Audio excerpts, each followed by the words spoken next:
친한 사이였는데 절대로 나와 다툴 만한 사람이 아니에요. 근데 거기 가면 나도 모르는 사이에 내가 그런 상대방이 그런 다툼이 생겼단 말이에요. 저는 멕시코를 2번 가본 경험이 있는데 한 번은 가서 내내 안타가 왔어요. 아무 일도 못했습니다. 물론 그 사이에 한 사람을 전도할 수 있었어요. 그것도 한 뜻이었겠지. 또 하나는 우리 같이 간 학생들 가운데서 굉장히 큰 싸움이 일어났어요. 그들이 그럴 사람들 절대로 아니에요. 왜 그렇겠습니까? 사단이 배후에서 조종을 하고 있기 때문이에요. 그리고 사단이 우리 이런 사람들 사이, 우리 크리스찬이라 할지라도 사람들 사이에 불화를 일으키기 위해서 사용하는 가장 유효한 방법 중에 하나는 비난하는 거예요. 여러분 생각해 보세요. 세상 누구도 나를 비난하려는 사람과 친해질 수 있는 사람 쉽지 않습니다. 내 앞에 와서 대놓고 욕하는 사람한테 친구야 할 수 있는 사람이 가운데 있습니까? 그거 못합니다. 그러므로 말미암아 우리를 갈라지게 만드는 거예요. 이와 같이 비난하면서 우리 인간들 사이에 불화를 일으키는 이 사단의 계책이 그럼 우리가 어떻게 하면 이겨낼 수 있겠습니까? 가장 좋은 방법은 뭡니까? 로마서 8장 35절과 37절에 나오는 말씀인데 35절 보면 어떤 말이 나옵니까? 누가 우리를 그리스도의 사랑에서 끊으려 했어요. 과연 누가 우리를 그리스도의 사랑에서 끊을 수 있겠습니까? 이 말은 다시 말하면 나와 그리스도의 관계를 끊으려는 세력이 있다는 거예요. 그렇기 때문에 이 말을 할 수밖에 없고 이 책을 던질 수밖에 없는 거예요. 근데 여기다 30절에 대답은 뭡니까? 이 모든 일에 우리를 사랑하시는 그리스도로 말미암아 넉넉히 이기고도 나옴이 있느니라 했어요. 여러분, 예수 그리스도 안에서 내가 서로 사랑하고 상대방을 이해한다면 그 말 가운데 절대로 비난을 하지 말아야 됩니다. 남을 비난하는 마음을 품고 그 말을 내뱉으면서 나 저 사람 사랑합니다 이렇게 말하는 건 그건 거짓이 아닙니다. 여러분, 남에게 사랑 없다고 비난하지 마시기 바랍니다. 그보다는 내 안에 그리스도의 사랑이 넘쳐나야 돼요. 그 사랑이 넘치게 되면 저 사람이 나하고 다르다는 사실이 이해가 돼요. 저 사람이 잘못한다 할지라도 내 눈에 거스른다 할지라도 그것을 용납하게 된다는 사실을 여러분 반드시 기억하시기 바랍니다. 사단의 계획의 두 번째, 우리로 하여금 분리시키는 것이라고 해서 디비전입니다. 세 번째 사단의 계획에는 무엇이 있느냐? 바로 doubt, 의심이에요. 의심. 만약에 우리가 하나님의 사랑과 하나님의 섭리와 하나님의 우리를 향한 계획이 의심되기 시작한다면 이미 사단은 그 일이 거의 다 이뤘다 이렇게 말할 수 있는 거예요.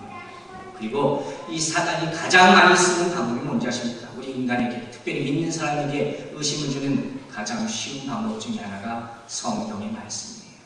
사단은 성경의 말씀을 가지고 우리를 공격합니다. 어떻게 말합니까?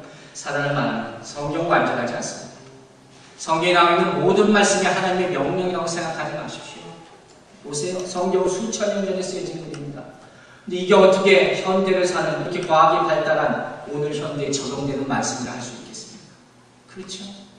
근데 여러분, 저는 이 글을 읽을 때마다 이 말씀이 지금 나를 향한 주님의 말씀을 그렇게 갖게 됩니다. 여러분 믿으십니까?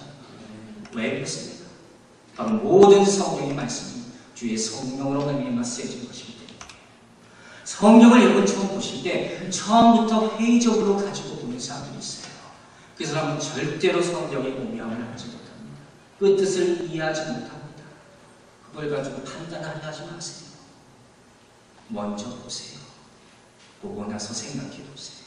그러면 그 안에 나를 향한 주님의 뜻이 분명히 있다는 사실을 깨달을 줄로 믿습니다. 사람들이 자주 이런 질문을 합니다. 자, 이런 문제에 대해서 어떻게 생각하십니까? 딴에는 열심히 준비해서 성경 구절까지 가지고 나옵니다. 이 문제에 대해서 어떻게 생각하세요? 그러면 여러분들 어떻게 대답해야 되겠습니까? 이 문제에 대해서 성경이 어떻게 말하고 있는지 한번 같이 찾아봅시다. 여러분 이렇게 대답할 수 있는 여러분들 되시기 바랍니다. 자, 많은 사람들이 걸려 넘어지는 사단의 또 다른 한정이 있어요. 우리에게 의심을 들게 하는 거예요. 그건 뭡니까?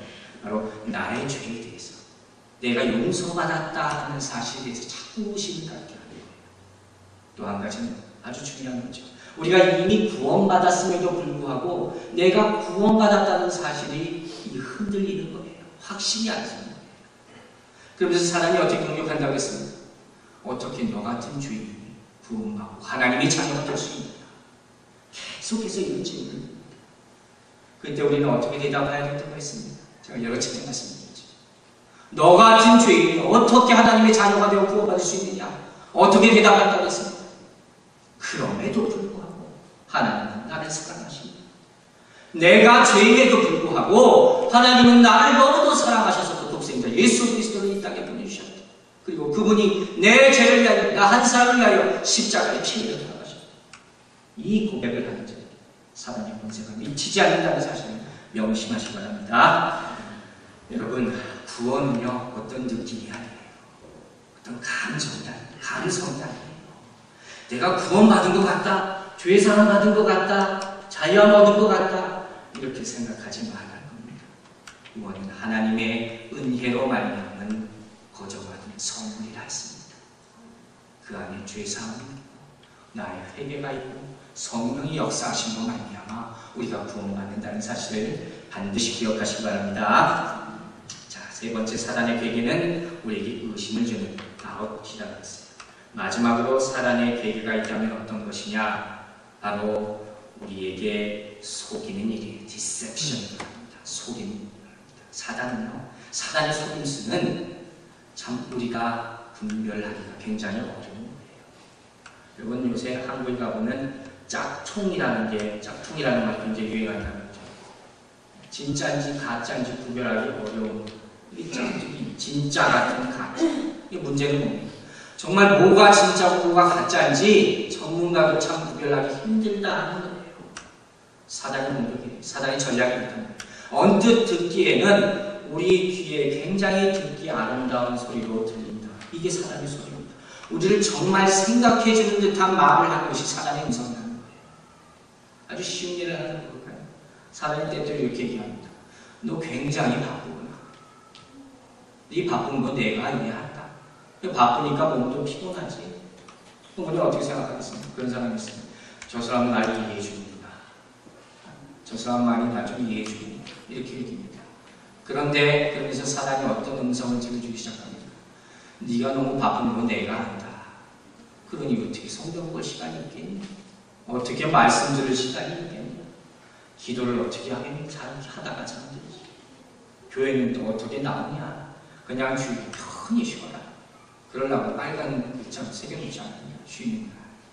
이렇게 공격을 한다. 이게 사단의 반응이에요. 그런데 참 희한한 게 있어요.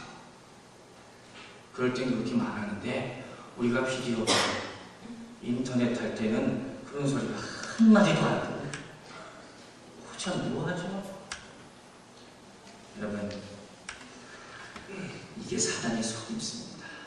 그렇다면 이 사단의 속임수에 이길 수 있는 방법이 무엇이겠습니까? 바로 우리가 분별력을 갖는 거예요. 영적인 분별력을 갖는 거예요. 죄로부터, 거짓으로부터, 진리를 믿는 분별력을 가질 수 있는 여러분들 되시기 바랍니다. 자, 사단의 괴계는 이와 같은 것들이에요. 이와 같은 괴계를 사용해서 우리의 마음을 어지럽힌다. 그렇다면 이 괴계들을 가지고 우리를 과연 어떤 방법으로 공격하느냐를 지금 들어봅니다. 여러분, 사단이 우리를 공격하는 궁극적인 대상이 있어요. 이건 뭐겠습니까? 우리를 공격하는 궁극적인 대상은 바로 우리의 영혼이에요. 우리의 마음이라고 해요. 가정을 한번 해봅시다. 내가 병에 걸렸어요.